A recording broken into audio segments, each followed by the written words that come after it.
Okay, so number 3 asks, what are the possible genotypes of the parents of a child who has wavy hair? So remember, genotypes is the two alleles that you got from mom, one from dad.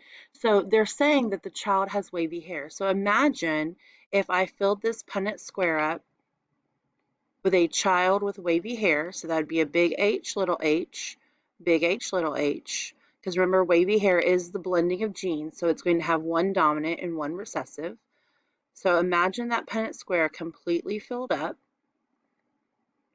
So it's asking you what would have had to be the genotypes, what would have been the letters here and the letters here. So usually what you're going to want to do is kind of work different Punnett squares out.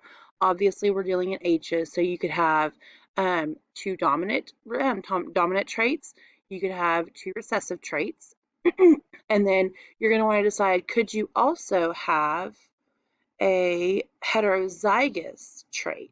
So could the parent have been heterozygous up here and still gotten us a big H, little h in all four boxes? So, and yes, I understand that technically only one box would have been that child, but for this purpose, we're going to imagine that all boxes were filled with a wavy haired child.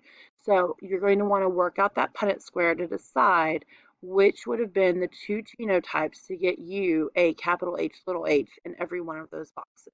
Good luck.